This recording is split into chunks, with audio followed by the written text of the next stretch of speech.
Quem me vê assim chegando, ali, aquele cara ali é pastor. Tenho certeza, o Espírito Santo testificou no meu coração, que algumas pessoas falaram assim, aquele ali é pastor. Que pastor é aquele ali? Gente, eu sou um bebê. Eu sou um novo convertido. Eu tenho 1 ano e 6 meses de convertido. E na realidade, eu não me sinto preparado, capacitado de pregar. Eu me sinto preparado de dar o meu testemunho, como é que minha vida ela está se delineando nos caminhos do Senhor, né? Talvez vocês não me conheçam, alguns já devem conhecer. Conheceram meu pai morou aqui dentro do Jacarezinho durante muitos anos. E eu sou filho do Monarco, um sambista conhecido. Meu nome é Mauro Diniz. E, para que vocês não se escandalizem, eu ainda sou músico, ainda toco, ainda faço shows, porque o Espírito Santo ele tem falado ao meu coração insistentemente, para que eu não saia. Eu tenho sido canal para levar, na realidade, a palavra do Senhor a determinados lugares que alguns pastores não conseguiriam levar, né? E o que aconteceu com a minha vida é só Deus mesmo. Eu tive uma infância muito, mas muito difícil.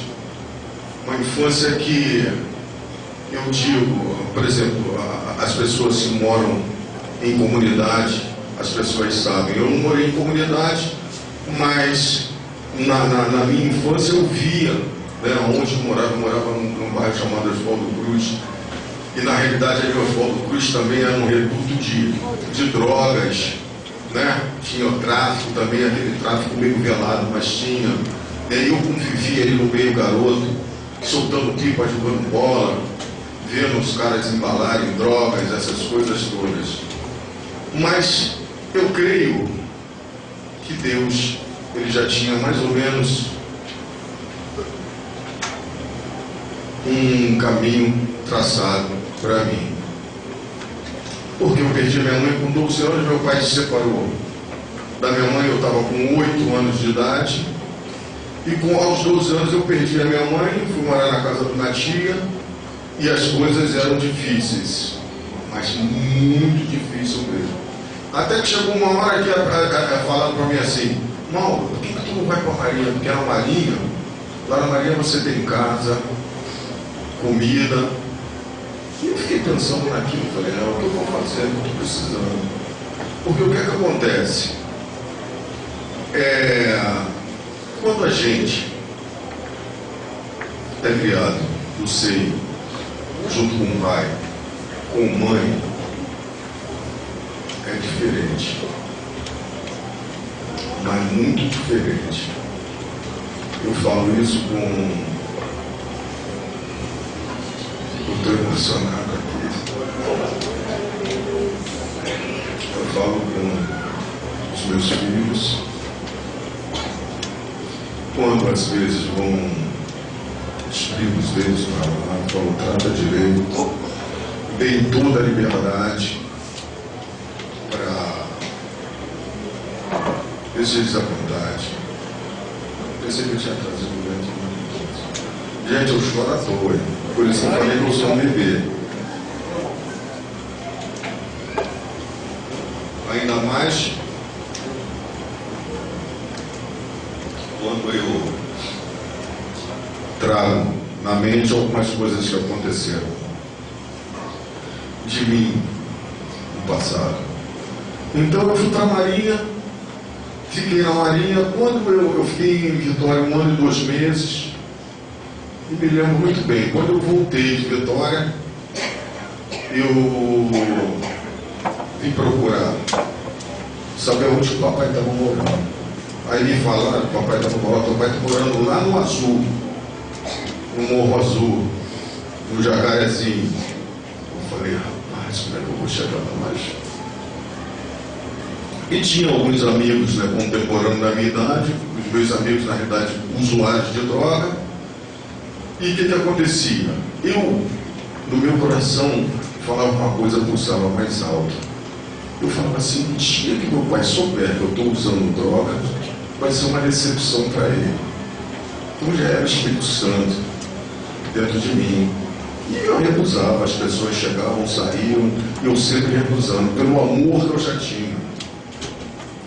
Então eu digo, na realidade, que eu não enveredei para as drogas devido ao amor que eu tinha pelo meu pai. E que eu sabia que seria uma decepção muito grande, entendeu? Para ele. E quando eu vim procurar o papai, eu vim com um amigo meu, esse amigo chamava-se Teco. Vocês imaginam esse nome, Teco, né? Então eu cheguei, fui lá pela... Eu esqueci o nome daquela rua que vai sair lá no Azul. Quando eu subi, naquela época, isso para vocês terem uma ideia, foi em 1971. Cheguei e perguntei, eu falei, você pode morar? E o pessoal meio reticente assim, não queria dar minha informação, né? Que eles ficaram nessa, eu não sei não, meu camarada. Aí fui numa tendinha, quando eu estava na tendinha, chegou um senhor que era amigo do papai e me conhecia, o seu Honorato, me lembro muito bem do seu Honorato. O que você está fazendo aqui, rapaz? Eu falei, seu Honorato, eu vim procurar o papai. Ah, teu pai está aí, peraí. Chamou o filho dele chamava-se Edmilson, que ele era puxador da escola de Samba Jacarezinho. Eu estou falando isso, muita gente não era nascido nessa época aqui. E Edmilson, ele cantava, ele saía pelas vielas do morro, e ele me recebeu assim, com uma lata de 20, ele botava a lata assim no rosto e dava o eco, né, como se fosse um microfone. E ele defendeu vários sambas do papai aqui, que foi campeão em 1968, 69, se eu não me engano, 70, ele defendia. Então ele me levou na casa do meu pai. Então, pelos becos ali, encontrei meu pai. Papai me abraçou, me beijou, papai todo satisfeito que eu estava na Marinha, porque eu sempre fui muito ligado ao meu pai. Todas as adversidades que o meu pai passou, eu estava junto com ele, todas. E hoje em dia, eu glorifico a Deus pela vida do papai. Papai, ele ainda não entregou o caminho, ele ainda não confessou Jesus. Aliás, já até confessou. Mas o que acontece? O papai é de um coração grandioso. Ele tem muito amor. E aqui na frente, queria que vocês lessem, o que está escrito aqui na frente? O amor é para mim o sobremodo excelente para tudo. Então é isso aí. E Deus conhece os nossos corações, gente. Se você tem amor no teu coração, na realidade o amor é alavanca para tudo. O amor, na realidade, ele consegue te levar a determinados lugares que você não imagina. E o que falta, na realidade, para a gente é humildade. Que nós reconheçamos, na realidade, a soberania de Deus nas nossas vidas. Que nós reconheçamos que Jesus, ele quando morreu, ele se dispôs da figura de Deus, né? Ele se transformou-se em homem, ele levou todos os nossos pecados, ele desceu à profundeza da terra para levar todas as nossas feridas, todos os nossos pecados. E por que ele fez isso? Por amor. Então o amor move tudo. E já me movia naquela época. Eu era movido por amor.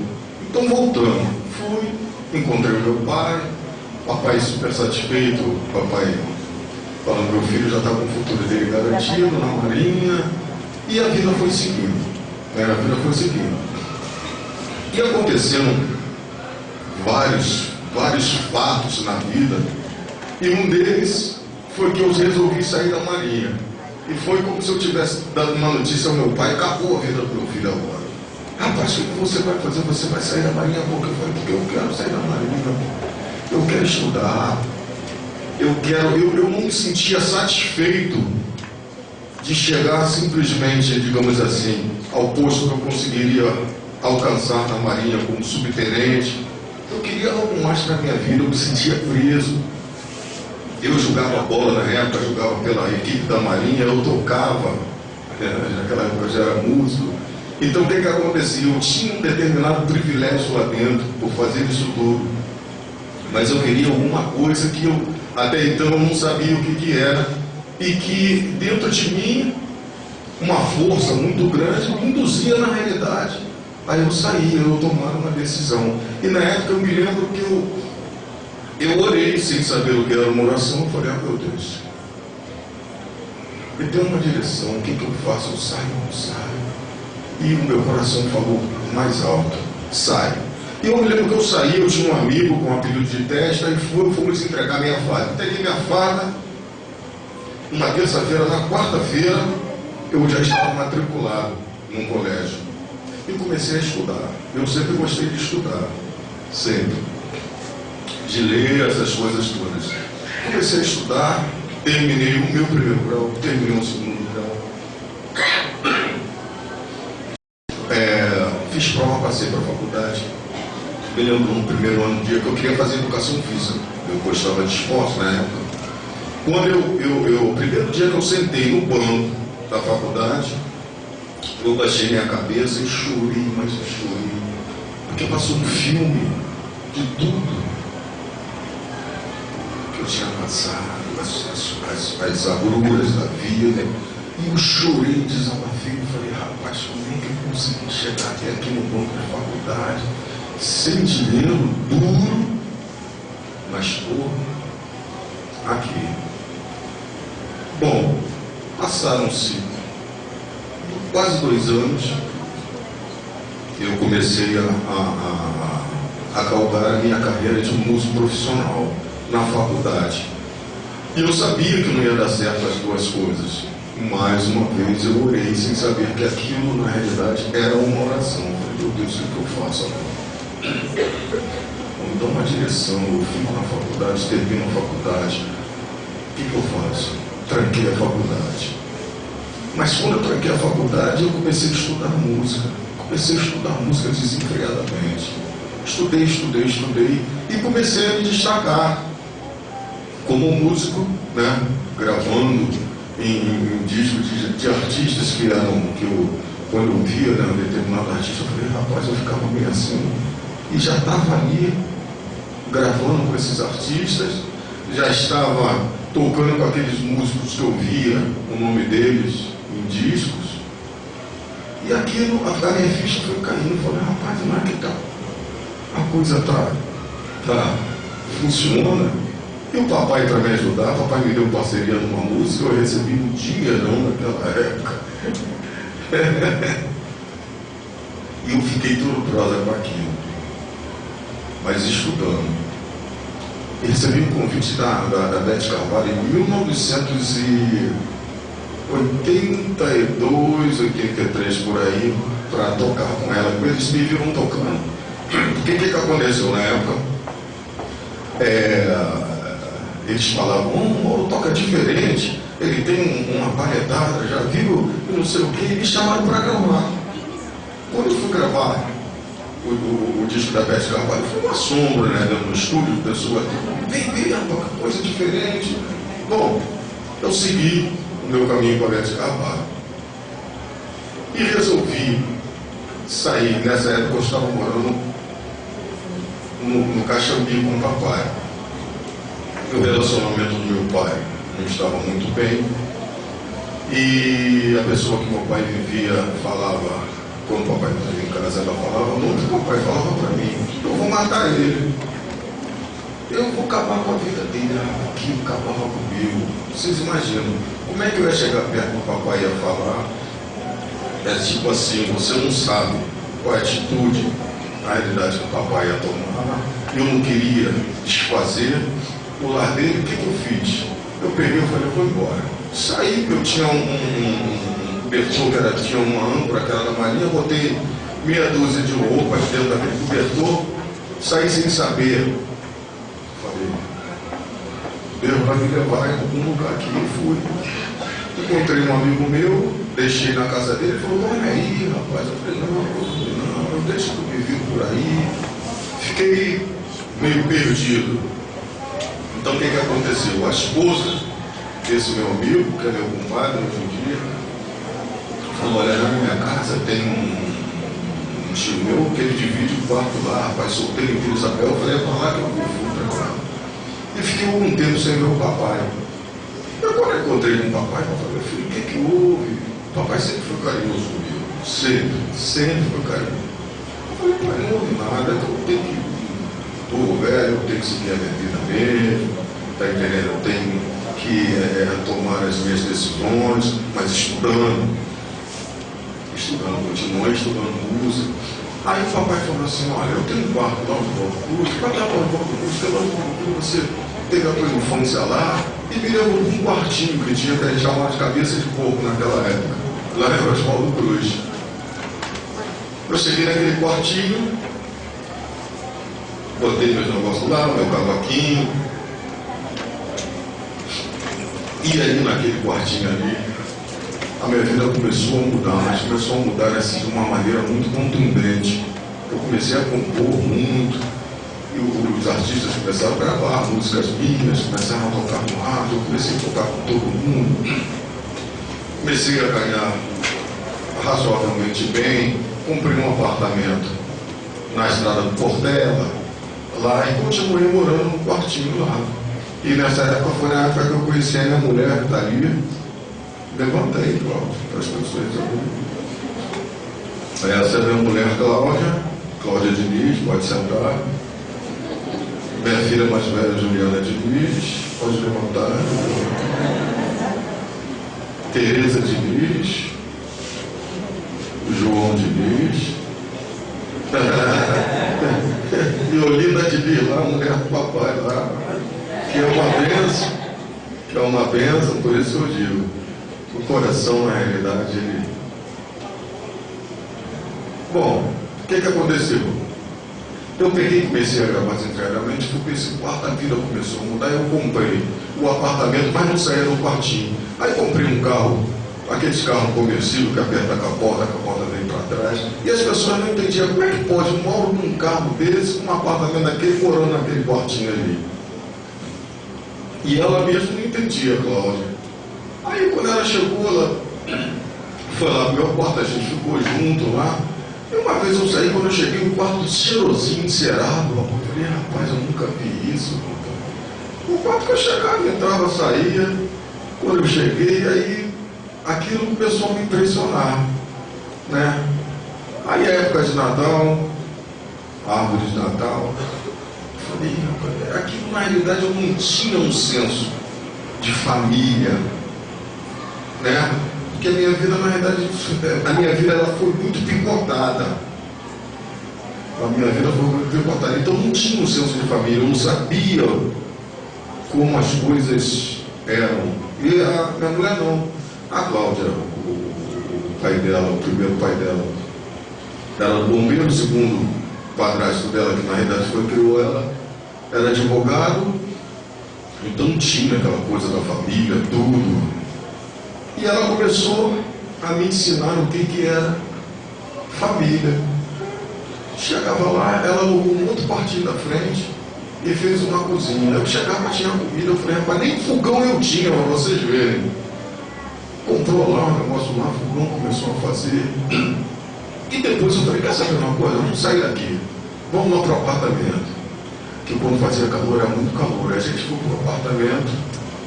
Ali, na época, eu era, vamos dizer assim, eu era muito levado, né? Eu era muito mulherengo mesmo. A minha vida, na realidade, teve alguns, digamos assim, percalços devido à minha... como é que eu vou explicar a vocês? Na realidade, eu me sentia solteiro. A gente vai, subia no palco, tocava, daqui a pouco ia para um pagode, daqui a pouco, então as coisas foram assim, até que eu tive, antes de conhecer a Cláudia, na realidade, eu tive 2 filhos da mesma idade, que não eram gêmeos, para vocês verem como é que eu era.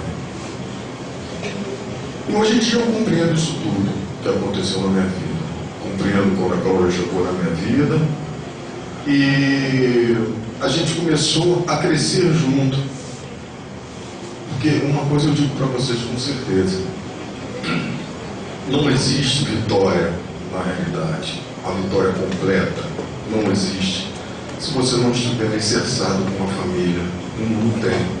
Toda e qualquer coisa que você faz na realidade tem que ter a família no meio, porque a família é um projeto de Deus. E eu comecei a conhecer esse projeto com a minha mulher. Aí o que aconteceu? A gente começou a morar num apartamento. Aí quando eu vi, ela gosta muito de cuidar de casa, gosta de fazer, não sei o que. Quando eu vi, o apartamento estava todo bonitinho. Nasceu nossa filha Tereza, dirige o meu casamento com a Cláudia, Tereza João. A Juliana é a mais velha, primogênita, e tem o Leonardo. E a gente começou, na realidade, a crescer juntos, a se conquistar as coisas juntos, a gente foi. E ela sempre me jogando para cima, no bom sentido, né? Olha, vamos fazer assim, vamos por aqui, vamos fazer isso, vamos. Porque eu não tinha aquela coisa de. Para mim estava tudo certo. Se eu uma televisão ligada lá, eu chegava, queria ver na televisão, queria ficar ali. Tudo ok. Eu fui conhecendo Deus na realidade. O Espírito de Deus, ele foi me direcionando de uma maneira que hoje eu entendo aquilo que eu não entendia. Eu comecei a tocar com uma cantora chamada Marisa Monte. Marisa Monte era uma cantora que muita gente não conhece, mas faz muitos shows. E a minha mulher chegou e falou assim: olha, a gente vai se mudar, vamos lá no Meia, que tem uma cobertura lá. Aí quando eu cheguei lá, eu falei: rapaz, eu não tenho dinheiro para comprar essa cobertura, mas a gente vai conseguir. E a gente conseguiu. A gente conseguiu, e a gente ficou ali naquela cobertura, porque tinha piscina. Eu me lembro com os meus filhos, eles falavam: a Teresa queria uma casa com piscina. Falei: casa com piscina é meio difícil. A gente conseguiu uma cobertura muito legal. O Beto teve a oportunidade de ir para lá, né? Com churrasqueira, com piscina, e com um slogan que tinha um plástico escrito assim: Bloco dos Cachaças, na minha casa. Então a minha casa, ela era a sede do Bloco dos Cachaças. Bloco dos Cachaças, para você ver, né? Era sempre lá, a Cláudia sempre gostou de receber as pessoas, fazer comida, fazer não sei o que, coisa e tal. E alguma coisa, mas alguma coisa que me faltava dentro do meu coração. Eu ficava ali, às vezes ela falou: você está nervoso? Eu falei assim: não, mas aquilo ali tinha alguma coisa que me incomodava, eu não sabia o que era. E comecei a ler desenfreadamente. Tem um tio que é um literato em vulgar, né? Ele me deu um livro de presente. Eu comecei a sofrer da síndrome do pânico. E ele me deu um livro, e com esse livro, na realidade, eu fui melhorando. Tomei remédio ansiolítico durante muito tempo. E fui melhorando. Me livrei do ansiolítico. E devido a essa leitura, eu comecei a ler outros livros, até que eu cheguei num livro chamado A Cabana. E essa cabana me remeteu à Bíblia. Mas eu falei: mas eu não tenho Bíblia em casa. E quando eu abri uma gaveta, tinha uma Bíblia ali, que era justamente a Bíblia que tinha ido embaixo do travesseiro da Cláudia, minha mulher, quando ela foi ser operada, que ela teve um câncer nos rins.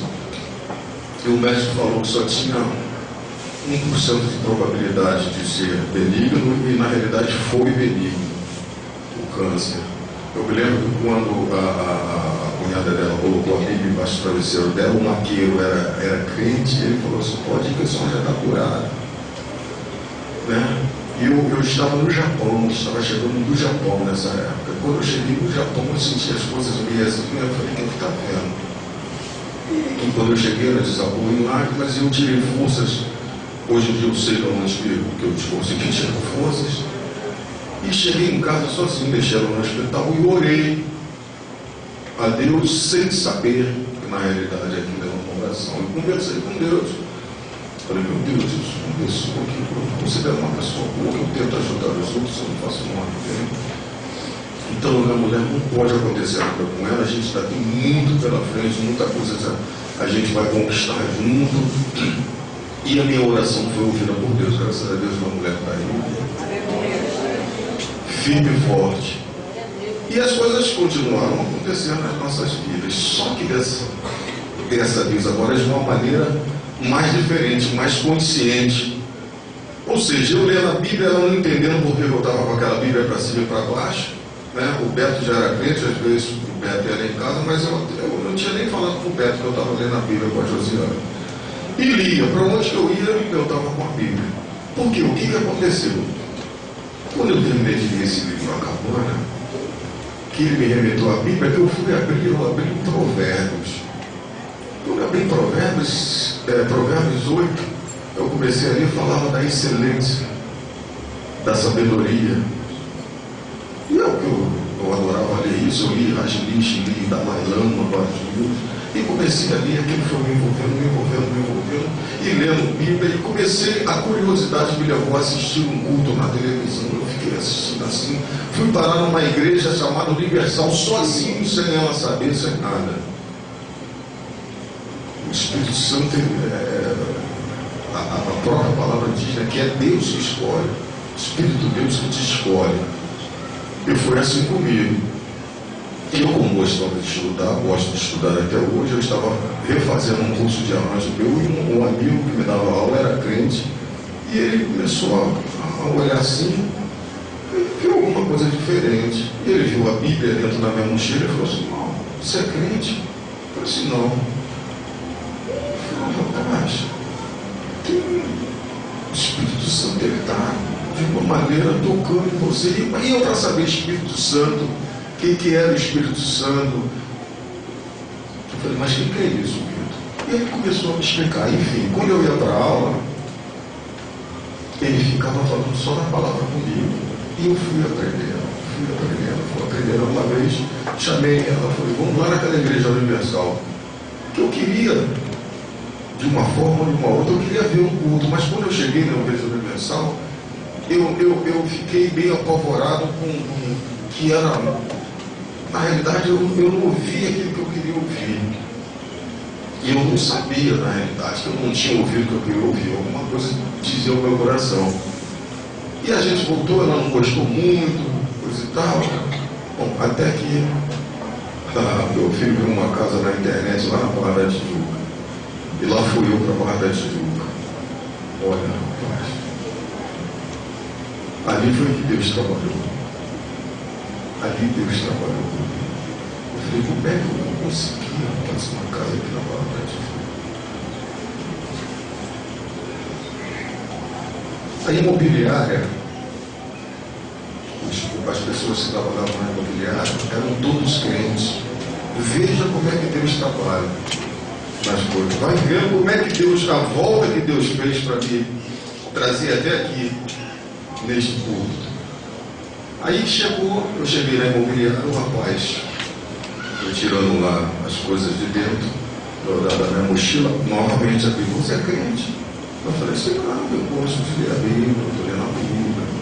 Ele falou assim, olha, aqui só trabalha crente, e toda quarta-feira a gente faz um culto aqui. Eu falei, vou para esse culto que eu venho.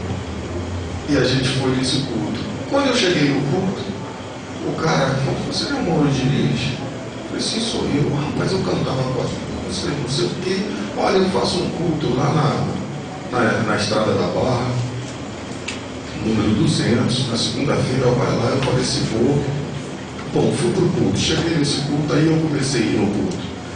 Segunda, terça, quarta, quinta, Sexta-feira ia para o monte, sábado que eu tinha folga e domingo. A minha vida começou assim. Eu comecei a ler a Bíblia desenfreadamente, ler livro, tudo. Tanto que eu tinha um pastor que falava assim: onde tem Jesus, mora de mim está. Eu fiz até um louvor falando isso. Onde tem Jesus, mora de mim está. Eu queria saber o plano de Deus, eu queria ver onde é, como foi, como deixou de ser. Eu via, eu gravava as pregações, chegava em casa, eu via na televisão a mesma coisa. E na realidade comecei a entrar onde todos que têm que ser purificados, conhecedores na realidade da palavra, tem que passar pelo deserto. E o deserto nada mais é do que o ensinamento de Deus para nós. Muitas pessoas falam, eu tenho até um louvor que fala que o meu deserto vai passar, mas glória a Deus às pessoas que passam pelo deserto, porque é ali no deserto que você aprende. É no deserto onde que Deus ele purifica o teu coração, onde Ele vai moldando o teu caráter. É onde que as coisas vão acontecendo e você vai vendo que não tem saída, mas tem saída. É mais ou menos assim. Tu fala, não vai acontecer, mas daqui a pouco tu vê, acontece. Então foi assim. E a gente ficou, eu ficava à noite, eu chorava, desesperava, como é que a gente vai ser amoroso? E buscando a Deus. Eu falei, Senhor, até um dia que eu cheguei, eu falei, Senhor, eu vou entregar tudo em tuas mãos. Eu não tenho mais força para pelejar. Então eu entrego tudo nas tuas mãos. Eu estava a um ponto de desesperar e eu não sabia da sagacidade de Satanás na nossa vida. Eu ainda não tinha esse conhecimento. O que Satanás faz? Ele te pega totalmente frágil, ele coloca você contra a parede, ele abre a tua mente e ele coloca o que ele quiser colocar na tua mente, ele vai colocando. Eu não tinha a ciência da autoridade que eu tenho hoje sobre Satanás. Hoje eu tenho certeza, hoje quando ele começa, eu posso, pode parar. Às vezes eu não sei se meus filhos me viram falando sozinho. Eu não estou falando sozinho não. Eu estou falando para ele. Ele pode parar, vai bater em retirada agora. E tem que bater. Sabe por quê? Porque nós estamos assentados lá em cima no terceiro céu, à destra do Pai. Nós estamos em Cristo, Cristo está em nós. Nós temos que ter na realidade essa certeza da sua autoridade. Gente, uma coisa eu digo para vocês aqui, com toda certeza. Eu faço um curso hoje, a minha sede de terapia, eu vou fazer um curso segunda, quarta e sexta, que chama o Rema, que é uma bênção nesse curso. Esse curso ele te dá conhecimento da tua autoridade que você tem. Tem um livro que diz a autoridade do crente. E tem um pastor, que é o pastor hoje em dia na minha igreja, que ele brinca muito comigo. Toda vez que ele fala um provérbio, um versículo, aliás, da Bíblia, ele olha para mim, porque eu falo muito. E esse versículo ele mudou a minha vida. São dois versículos que mudaram a minha vida na realidade. Um é Mateus 6,33, né? Onde diz: procurai primeiro o reino do céu e a sua justiça, e as demais coisas lhe serão acrescentadas. Esse foi o versículo que eu peguei e gravei no meu coração e fiquei. Então eu sabia que uma coisa eu estava fazendo certo, procurando o reino. Não queria saber, podia estar caindo tudo em cima de mim. Eu estou gravado ali na palavra, procurando o reino. E o outro, Oséias 4,6. Qual é? O que Oséias 4,6 diz? Meu povo perece por falta de conhecimento. Então, na realidade, a mensagem que está no meu coração aqui, quando o Beto me chamou aqui, eu não sou pregador, sou um bebê, não tenho, na realidade, me acho incapaz de pregar alguma coisa, mas o que eu tenho dentro do meu coração me diz que eu tenho que relatar a vocês como a minha vida mudou depois que eu tive ciência da minha autoridade em nome de Jesus. Completamente. Gente, é uma coisa tão fantástica, que eu comecei a fazer. Eu comecei a fazer assim, a dor de cabeça vinha, eu olhava e falava assim, em nome de Jesus, vai embora agora. E ia embora. Ia embora. Eu fui fazer um show. Em Joinville tem uma coisa de um mês, né? E a minha coluna, eu acordei com a coluna toda prejudicada. Eu falei, rapaz, minha coluna tá. Mas foi assim mesmo. Quando eu cheguei, eu dei uma descansada. Quando foi 6 horas, o telefone tocou, eu me assustei, aí acordei e travou a coluna. Eu falei, agora, como é que eu vou calçar sapato? Como é que eu vou calçar meia? Como é que eu vou fazer para eu poder trabalhar? Eu falei, peraí, eu tenho autoridade em nome de Jesus. Eu fui escorregando na cama, fiquei de joelho, orei e determinei, simplesmente eu determinei em nome de Jesus, todo espírito maligno, todo espírito de dor, todo espírito de enfermidade vai bater em retirada agora, em nome de Jesus. Eu não estou pedindo, eu estou mandando. Sai em nome de Jesus. E saiu.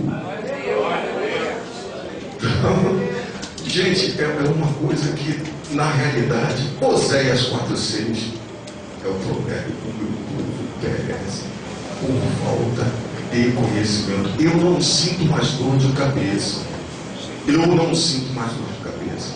Eu comecei a ter ciência do que o nome de Jesus faz na minha vida e na vida da minha família. Obviamente que o meu retrato, mesmo de bebê, está lá no inferno, né? Uma parede desse tamanho de algo deve estar. Tire liga comigo, porque ele está falando, rapaz, o que esse bebezão daí ele está fazendo? Ele está avisando a todo mundo, porque aonde eu vou, eu falo. Outro dia, o Zeca Pagodinho, a padrinha da Juliana, eu moro num condomínio em frente ao condomínio do Zeca, lá na Barra da Tijuca, e ele me ligou. Ele falou, meu amor, vem aqui bater um papo, não sei o que, coisa e tal. Eu fui lá, e as coisas estavam meio esquisitas lá, do lado do Zeca Pagodinho, e eu comecei a falar de Jesus pro Zeca. Comecei a falar de Jesus para a Mônica, que já é uma convertida, e na realidade, hoje aqui, eu declaro que o Zeca vai ser o novo convertido em nome de Jesus, para a honra e glória. Escuta bem o que eu estou falando para você, em nome de Jesus, ele vai ser um novo convertido. E eu falei, eu tinha que gravar às 3 horas, era um domingo, eu tinha que gravar às 3 horas. Eu cheguei lá 9 horas da manhã, ele me ligou. Eu cheguei na casa dele 9 e pouco, saí da casa dele, era 1 e pouco da tarde. Quando foi na segunda-feira, ele me ligou. Ah, meu pai, a coisa melhorou bastante, não sei o que, coisa e tal. Mas por quê? Porque quando eu orei, eu usei da autoridade do nome de Jesus, que eu já tenho conhecimento. E tudo que a Bíblia diz, tudo posso naquele que me fortalece. E isso é verdade. Gente, se vocês soubessem o poder do nome de Jesus, porque eu aprendi o seguinte, Deus é bom. Deus não coloca doença em ninguém. Deus não quer ver ninguém doente. Deus, Ele é o nosso Pai.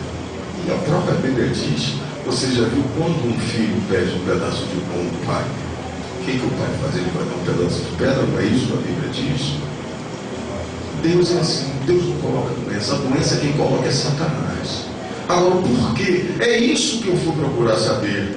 Esse meu estudo, na realidade, é embasado justamente nisso.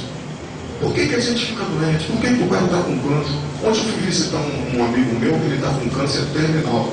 E eu orei com ele, a minha vida agora na realidade está assim. Ontem eu saí de lá dessa visita, passei no retiro dos artistas. Fui visitar lá um outro amigo, estavam as pessoas, os velhinhos todos na seminário. E fiquei lá com ele. Então, hoje em dia o Espírito Santo ele me move para isso. Por quê? Porque se vocês, em Efésios capítulo 1, versículo 16 ao 32, tem uma oração que Paulo faz aos Efésios. Vocês procurem fazer essa oração, só que vós, coloque isso em eu, pode ver aí em Efésios 1, 16 a 32, né? Para que nós tomemos conhecimento do que a revelação de Deus para a nossa vida, do que nós viemos fazer aqui. Então, gente, nós, primeira coisa que a gente tem que fazer, o pastor fala, Deus é bom. Deus é bom.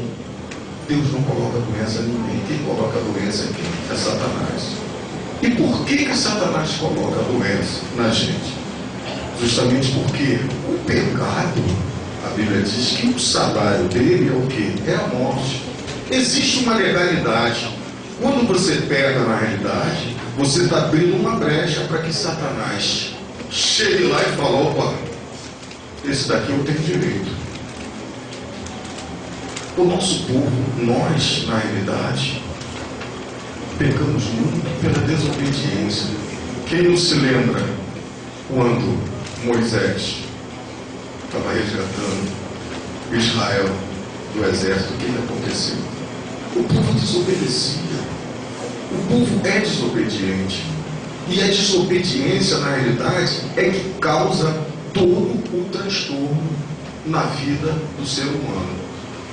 Na realidade, quando você declara o teu senhorio, você chega, eu declaro, né, Jesus como meu único suficiente Salvador, e creio no coração que Ele é o Filho ressuscitado de Deus.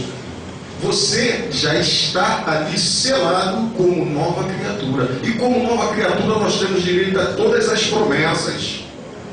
Todas as promessas de Deus. Então começa a verificar, o Novo Testamento está cheio de promessas de Deus. Comece a declarar essas promessas na vida de vocês. Eu já acordo e falo assim, o Senhor é meu pastor e nada me faltará, deitar-me faz em verdes pastos. Guia-me mansamente às águas tranquilas, refrigera minha alma. Guia-me pelas veredas da justiça, por amor ao teu nome. Ainda que eu andasse pelo vale da sombra da morte, não temerei mal algum, porque tu estás comigo. A tua vara e teu cajado me consolam. Então, gente, isso nós temos que declarar. Novamente eu friso aqui, o meu povo perece por falta de conhecimento. Declare a sua vitória, declare, a minha família é vitoriosa. A minha família é vitoriosa. A minha família é vitoriosa. Satanás não tem direito nenhum de tocar na minha família. Nós, como sacerdotes, né, da nossa casa, eu, quando acordo, eu falo, declaro, Senhor, o meu caminho hoje é teu. Meu dia hoje vai ser melhor do que o de ontem. Vou declarando tudo, todas as promessas de Deus que eu vou declarando. O Salmo número 1 é um salmo que quando eu li aquele salmo, eu falei, esse salmo é meu. Esse salmo não é meu, né? Bem-aventurado o varão que não anda segundo as conselhos dos ímpios, nem se detém nos caminhos dos pecadores, nem se assenta nas rodas dos escarnecedores. Antes tem o seu prazer o quê? Na lei do Senhor e na sua lei medita de dia e de noite. Sou eu. Esse sou eu. E ainda falo mais. Nós seremos como árvores plantadas junto a ribeiros de água, cujas folhas não caem, e tudo quanto nós fizermos haverá prosperidade. Gente, declara isso na vida de vocês.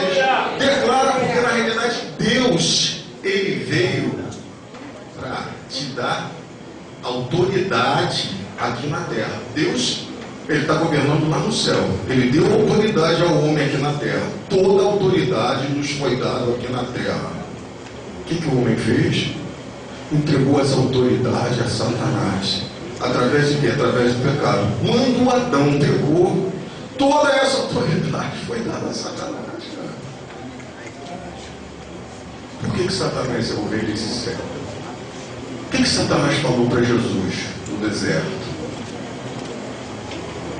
As promessas. Eu te darei tudo isso se prostrares a mim. Né? A autoridade que foi me dada eu te darei. Então a autoridade foi dada a Satanás. Gente, mas o que aconteceu? Papai do céu maravilhoso. Através de Jesus. Através de Jesus. Ele fez um plano. O maior plano de Deus foi esse. Ele entregou o seu filho unigênito, a princípio e depois o primogênito na cruz, para que Jesus levasse todos os nossos pecados, todas as nossas feridas. Então nós não temos doença nenhuma, porque Jesus levou As pessoas que já foram, as que ainda vêm e aqui estão. Aqui, tudo foi levado por Jesus. Então, quando a pessoa fala assim, quando é pequenininha, a pessoa não tem discernimento, olha, papai do céu vai te castigar. Papai do céu não castiga ninguém. Papai do céu é só bênção. Papai do céu deu o filho dele para que nós fôssemos redimidos de todos os nossos pecados. E Jesus se despojou, na realidade, na qualidade de Deus, desceu. A Bíblia diz que ele desceu as profundezas da terra, tomou a chave do inferno, né? E Deus ressuscitou ele com o corpo glorificado, e hoje ele está vivinho da Silva no terceiro céu, e nós estamos em Cristo, todo aquele que confessa Cristo. Então a consciência, a palavra que eu tenho que dar a vocês aqui, é que tomemos conhecimento que nós temos direito a toda a felicidade. A gente tem direito à prosperidade, prosperidade de paz, prosperidade de saúde, prosperidade de felicidade, prosperidade em tudo que nós fizemos, porque a palavra de Deus diz que Deus não é um Deus de voltar atrás. O que Deus diz está dito. As coisas que aconteceram, determinadas coisas que aconteceram, é porque Deus falou. E tem que acontecer, e tem que acontecer. Então tem determinadas coisas que aconteceu que a pessoa olha assim, olha, mas como é que Deus foi deixar? A história de Jó é incrível, né? As pessoas imputam na realidade a Deus, mas existe uma legalidade. O mundo espiritual, ele é regido por leis, e sendo assim, não é a lei natural, a lei do homem. A lei do homem é a falha. Então, quando Satanás chega na presença de Deus, pleiteando a vida de alguém, pleiteando colocar doença em alguém, é porque esse alguém, ele deixou uma brecha. E por essa brecha, ele entra e ele faz a festa. Olha, eu tenho um pastor, hoje em dia, que é o meu pastor da igreja, que ele chegou, ele foi numa convenção de cura, e ele relatando o que aconteceu na África do Sul. E a gente começou a estudar. Eu tenho estudado muito a respeito da cura e da imposição de mãos para que nós possamos curar as pessoas. E o que acontece? Quando você tem essa unção da cura, quando a pessoa crê, que o Beto estava falando a princípio aqui, né?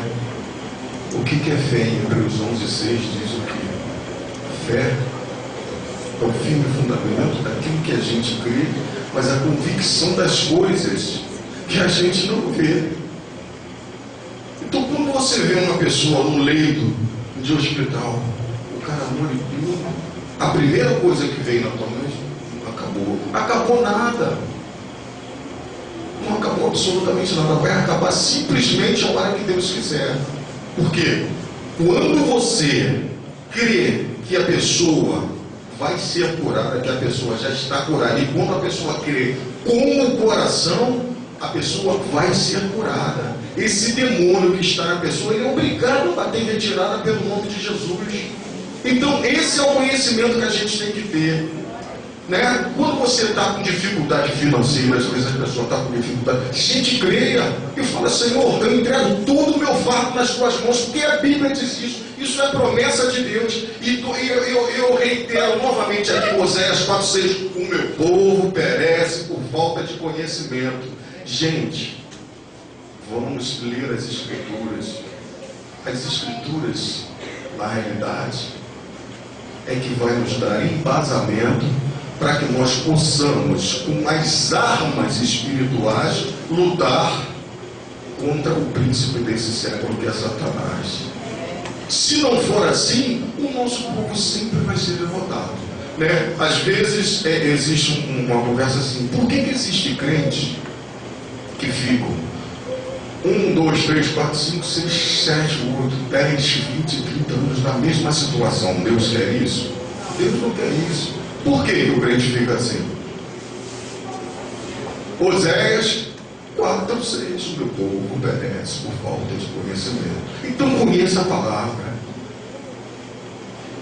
Chega para Deus e fala: Senhor, ó, guardei minhas armas, entrego meu caminho a ti, confio em Deus, confio em ti, e tenha certeza que o mais Ele vai fazer. Isso é promessa de Deus, gente. É uma coisa, a gente tem que ter na realidade discernimento das coisas que estão na palavra, para que nós possamos fazer uso dela com propriedade. Porque se não for assim, o que vai acontecer? Nós vamos ficar sentados no banco da igreja o tempo todo, Satanás pintando sete na nossa vida, e a gente achando que é Deus. Deus está fazendo isso porque Deus me castigou aqui, e não é nada disso. Não é absolutamente isso, gente. Satanás, a primeira coisa que ele usa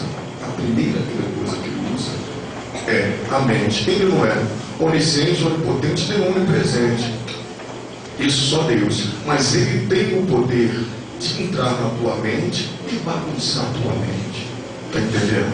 Ele tem o poder de colocar determinadas coisas, dúvidas. E a dúvida é o primeiro empecilho da fé. É a dúvida. Quando você coloca o se eu não me engano em português, é agente apaciguador, o se. Aí já está o problema. Se gera o quê? Dúvida. Se não, olha, eu já estou curado. Eu digo todo dia, eu estou curado. Eu orei pelo meu pai, a esposa do meu pai está aqui, e eu falei, eu decretei, eu decreto a cura do meu pai em nome do Senhor Jesus. E graças a Deus o meu pai está aí, até hoje. Então sabe por quê? Porque eu tenho conhecimento embasado na palavra, mesmo sendo um bebê, digamos assim, um bebê meio avantajado, mas que degusta a palavra a todo instante. Eu leio Bíblia. A coisa é engraçada. Hoje eu saí para lavar meu carro com Bíblia. Deu ontem um problema lá em casa, na luz. Para vocês terem uma ideia, como é que Satanás ele é?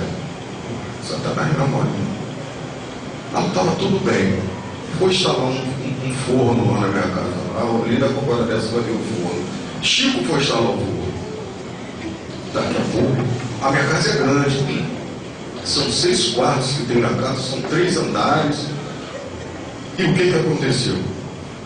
Começou a explodir. As lâmpadas começaram a explodir. Explodiu lâmpada no quarto da Tereza, no quarto da Juliana, no quarto do irmão. Eu falei, gente, ele está vendo. E o Chico, eu não fui. Eu falei, rapaz, mas eu sou calmo, eu tenho aprendido muito. Deus tem colocado no meu coração, né? Porque quem acusa, quem é que acusa? É o acusador. O que nós temos que ter dentro do nosso coração? Um amor ao próximo. Eu falei assim, Chico, vamos resolver isso daí. Bom, aí acendia num lugar, eu até brinquei, eu falei, abre o chuveiro, acende a lâmpada. Aí ficou uma confusão na minha casa. O que a gente vai fazer? Eu falei, calma. Ele sabe, estou falando agora para ele. Eu subi, orei, eu falei, Senhor, estou aqui, Pai, para te pedir uma solução para isso. Eu não sei o que está acontecendo. E repreendo aqui em nome de Jesus agora todo e qualquer plano articulado por Satanás está caindo agora por terra em nome de Jesus. E tem que cair, gente. Eu não me apavorei, eu podia me apavorar. Eu simplesmente pedi direcionamento. Repreendi a Satanás em nome de Jesus, porque eu sou um crente. Você já ouviu falando crente de Bereia e crente de Tessalônica? O crente de Bereia, ele é chamado os crentes não sábios, é uma palavra mais ou menos similar a sábio, porque eles iam consultar a Bíblia, né? Paulo chamava os crentes de Bereia. Daqui a pouco eu vou me lembrar da palavra que Paulo falava. E eu sou um crente assim, porque eu vou lá e consulto. Então eu sei que na realidade, quando eu repreendo Satanás, ele tem que bater em retirada, não adianta. Falei, vai bater em retirada agora, vai tirar a mão de tudo em nome de Jesus agora. Pode sair. Acabou. Liguei com a minha mulher, ligou para a Light ficou de ir. Liguei para um amigo, através desse amigo liguei para um outro amigo.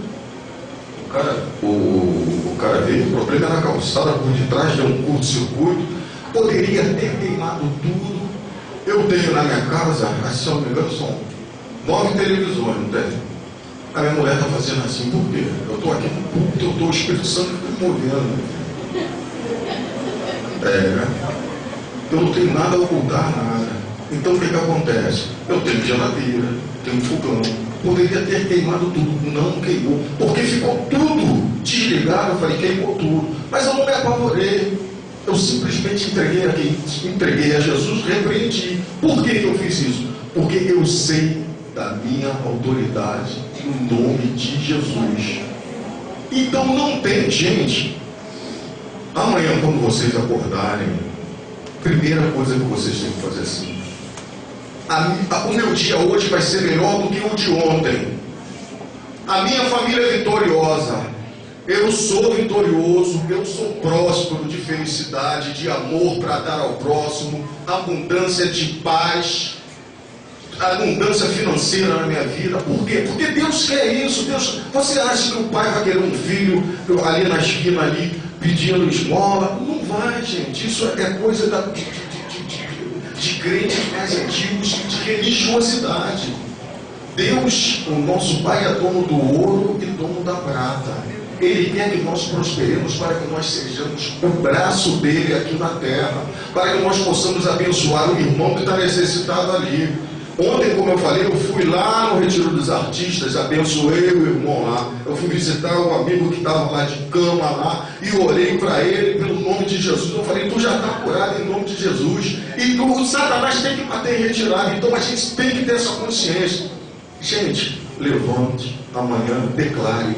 Porque quando você declara Jesus como teu senhorio e você fala, tem certeza no teu coração que Ele é o Filho de Deus ressuscitado, você já é carimbado, nova criatura.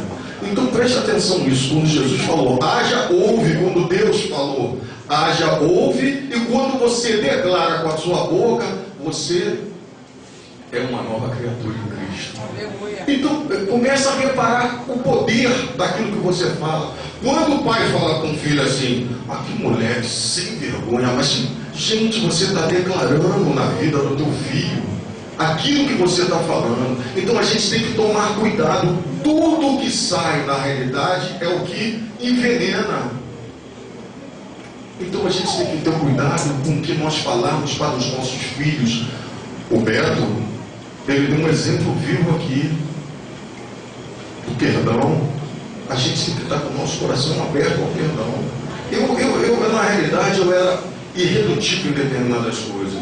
E tenho pedido a Deus, Senhor, mude meu comportamento, Senhor, me purifique. Pode me deixar na fornalha, não, porque o ouro ele só é purificado quando ele fica na fornalha, aí saem as impurezas dele tudo. Senhor, toque no meu coração de uma maneira sobrenatural. Senhor, me unja. Eu vou pedindo tudo que eu tenho o direito de pedir ao Pai.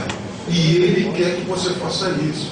Deus, na realidade, quando Ele olha que você guardou as suas armas, Ele tira as armas dele para ele batalhar para você. Afinal de contas, Ele é nosso Pai.